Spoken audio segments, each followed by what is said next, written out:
Friends, I am Sandeep गीत। आप सबका लाइफ ट्रांसफॉर्मेशन में स्वागत है। थैंक यू फॉर वॉचिंग मी। हम लोग रोज़ मिल रहे हैं।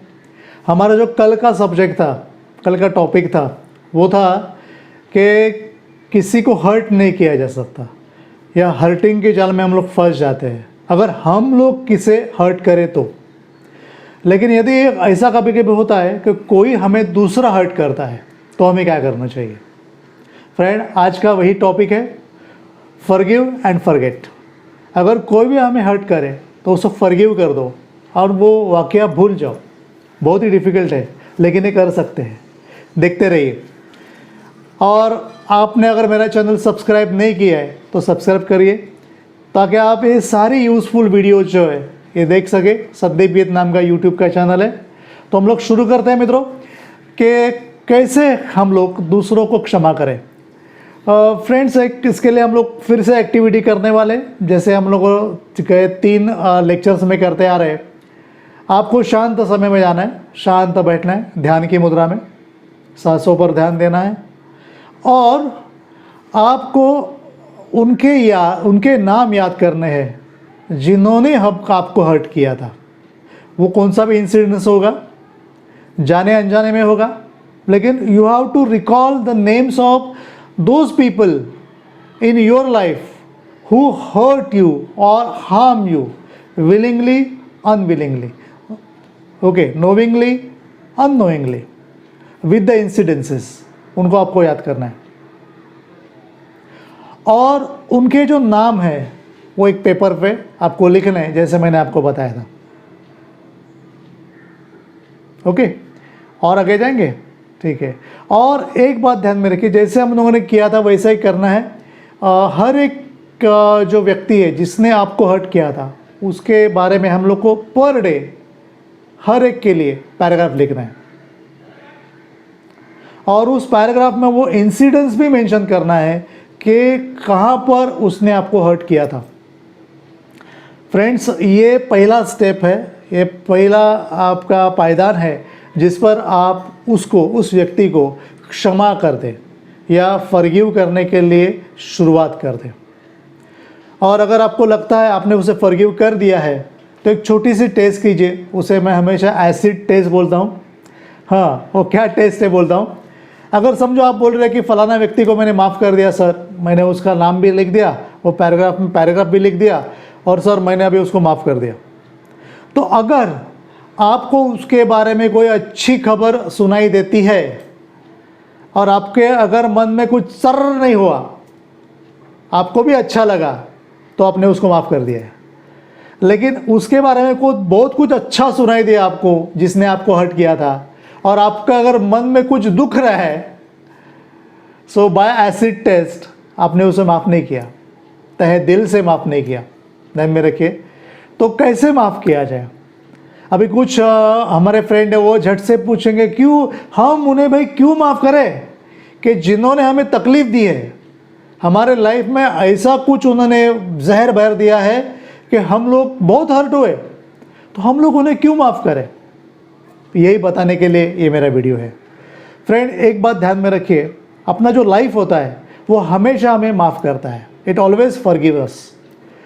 हमें अगर उंगली को कुछ कट जाता है, ओके, तो इमीडिएटली अपना जो सबकॉन्शियस माइंड है वो उसे हील करना शुरू कर देता है। वो ऐसा नहीं बोलता अरे तुम्हारी उंगली कैसे कट गई, तुम्हारा ध्यान नहीं था क्या, तुम ऐसे कैसे करो। No, it immediately started the immune system, अंदर से वो जो जख्म है वो ठीक होना मीन्स हील होने के लिए शुरू कर देता है। हीलिंग पावर है। तो अगर अपना लाइफ हमें माफ़ कर देता है बड़े बड़े चीज़ों के लिए, बड़े बड़े वुंड्स के लिए, तो हम किसे माफ़ नहीं कर सकते छोटी सी बात के लिए? खुद से सवाल पूछिए। और एक चीज़, forgiveness is to forgive yourself. हम लोग जब किसी को माफ़ करते हैं यानी हम लोग खुद को माफ़ करते हैं, क्योंकि क्षमा करने के लिए अपने जो थॉट्स है वो लाइन पे आना बहुत ज़रूरी है। और जब वो लाइन पे आते हैं तो एक लॉ है, law of harmony and peace. वो ऐसा बताता है आपकी लाइफ लाइन पे आना शुरू हो जाती है, मीन्स एक हार्मनी आ जाती है आपके लाइफ में।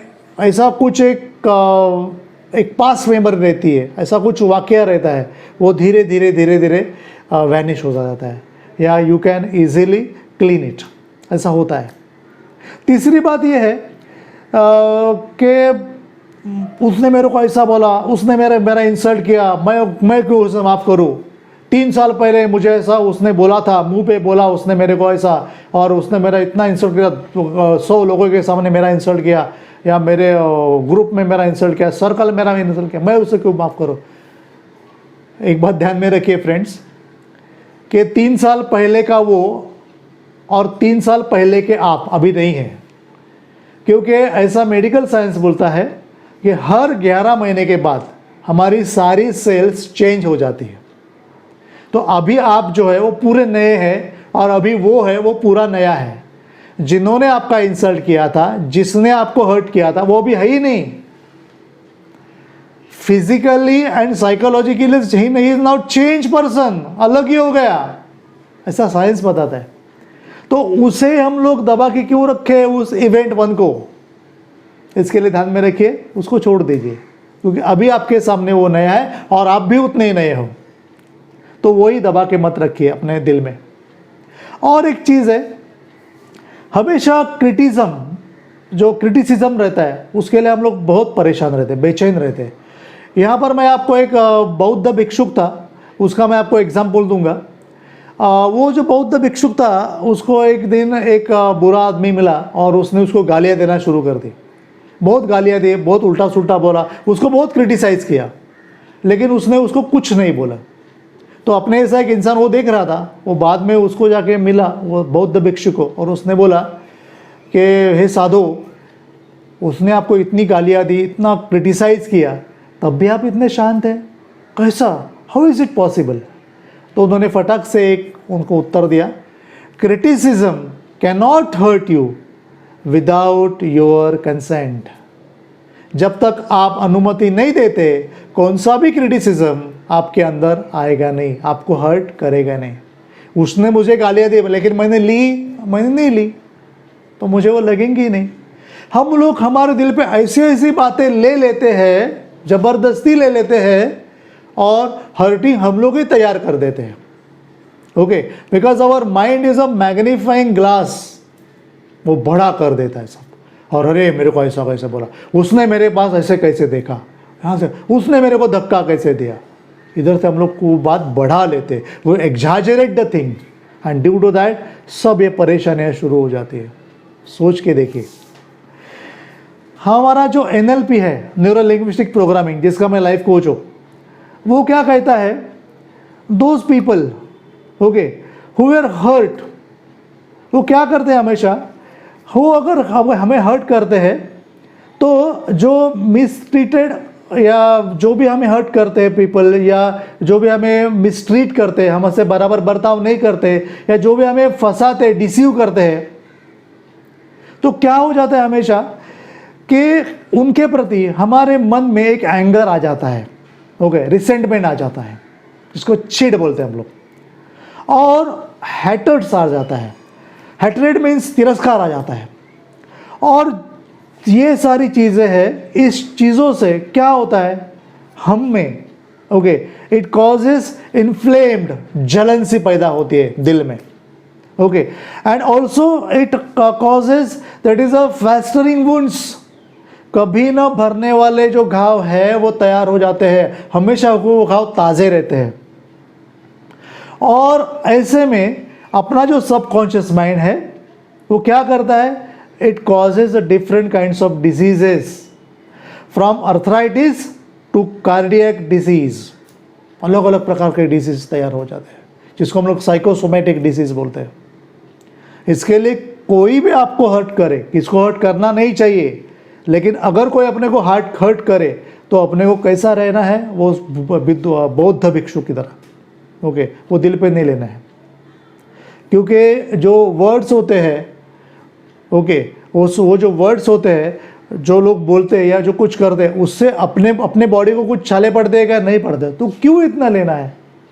हम लोग बहुत दिल पे सब बातें ले लेते हैं, so don't take them, okay, so be aware about this thing, क्योंकि इसका जो पहला नुकसान है वो हमारे ऊपर होता है। और इसके लिए हमें क्या वो करना है, क्या टेक्निक यूज़ करनी है, how can we get rid of this things. Okay, तो क्या टेक्निक है फॉरगिवनेस की, वो मैं आपको बताने जा रहा हूँ। इस वीडियो के अंत में मैं बहुत ही खूबसूरत आपको एक अफर्मेशन देने वाला हूँ। आप ये अफर्मेशन दे दीजिए, बहुत ही इंपॉर्टेंट है। इससे आप उससे मुक्त हो जाओगे और अपनी लाइफ फ्रीली एंजॉय करोगे। फ्रेंड्स, एक बात ध्यान में रखिए, if you sincerely desire to forgive anybody, अगर आप ऐसा ठान लेते हो कि मैं XYZ पर्सन को अभी फॉरगिव करने वाला हूँ, तो 51% आपका काम हो गया। 51% आप उस जाल से मुक्त हो गए, ध्यान में रखिए। Because you have determine here, आपने ठान लिया कि नहीं मैं कर दूंगा उसको, तो आपने दिल बढ़ा के आपका, तो 51% आप उससे बाहर आ गए, ये ध्यान में रखिए। और एक बात ध्यान में रखिए कि ऐसा कुछ ज़रूरी नहीं है कि forgive the other does not necessarily means that you like him, okay, or want to associate with that person। आपने एक को फॉरगिव कर दिया, इसका मतलब ये नहीं है कि आपको उसको लाइक करना शुरू कर दो, ये ज़रूरी तो नहीं है, या उसके साथ जुड़ जाओ, ये ज़रूरी नहीं है। मीन्स अगर वो अगर आदमी लंबा है आपसे, अगर डिस्टेंट है, तो आप लंबे से भी उसको माफ़ कर सकते हो। उसको लाइक करना ऐसा नहीं मैं बोल रहा हूँ, उसके पास जाओ, उसके एसोसिएट हो जाओ, फिर से रिलेशन बनाओ, ऐसा नहीं मैं बोल रहा हूँ। ओके, क्योंकि एक बहुत ही खूबसूरत सेंटेंस है, however we can love people without liking them. Okay, और एक बात मैं ऐसे ही कहूँगा कि हमें सबको दूर से प्यार भी करना है, यदि आप उसे लाइक नहीं करते हो तो भी। ओके, क्योंकि बहुत सारे ऐसे लोग होते हैं जिनको हम लोग लाइक नहीं करते, बट हम उनसे प्यार तो कर सकते हैं ना। ओके, इसके लिए महात्मा गांधी हमेशा बोलते थे, I don't have any enemy, मुझे एनिमी है ही नहीं, मुझे कोई शत्रु है ही नहीं, मैं सबसे प्यार करता हूँ। इसके लिए हम लोग उन्हें राष्ट्रपिता कहे थे, isn't it? So we can love to anybody, हम लोग सबसे प्रेम कर सकते हैं, provided that, okay, provided that कि एक दूरी बनाए रखें, ताकि वो आदमी फिर से आपको हर्ट ना कर सके। अभी इसके लिए जो अफर्मेशन है फॉरगिवनेस के लिए, मैं आपको देने जा रहा हूँ। बहुत ध्यान से सुनिए। अगर आपके पास पेपर पेंसिल है तो वो उसके ऊपर लिखिए, and just repeat that affirmation for 2 to 3 times so that you will get rid of this thing. और बहुत ही खूबसूरत अफर्मेशन है, आप एक कर लो। मैं अभी आपको ये बोलने जा रहा हूँ, ध्यान से सुनिए। Affirmation for forgiving. मैं पूर्णतः और मुक्त भाव से डैश डैश को क्षमा करता हूँ। यहाँ पर डैश डैश के यहाँ पर आप जिसको क्षमा करना है उसका नाम डाल सकते हैं। मैं उसे मानसिक और आध्यात्मिक स्तरों से मुक्त करता हूँ। जिस घटना के कारण मैं हर्ट हुआ था, वो सारी बातों के लिए मैं उसे क्षमा करता हूँ। मैं अब मुक्त हूँ, मुक्त, वह भी अब मुक्त है। यह एक आश्चर्यजनक भावना है। यह मेरा माफ़ी देने का महत्वपूर्ण दिन है। जिस किसी ने मुझे हर्ट किया था, उन सभी को मैं मुक्त कर रहा हूँ, और मैं उनके लिए अच्छी सेहत, खुशहाली, शांति और जीवन भर के लिए आशीर्वाद की कामना करता हूँ। मैं यह मुक्त भाव से, आनंद से और प्रेम भाव से कर रहा हूँ। जिन्होंने मुझे हर्ट किया, उनका जब मैं विचार करता हूँ तो मैं उनके लिए यही कहूँगा कि मैं आपको मुक्त कर रहा हूँ, और जीवन की सारी खुशियाँ आपको मिले ऐसी भावना करता हूँ। अब मैं मुक्त हूँ और आप भी मुक्त है। ये विस्मयजनक है। धन्यवाद।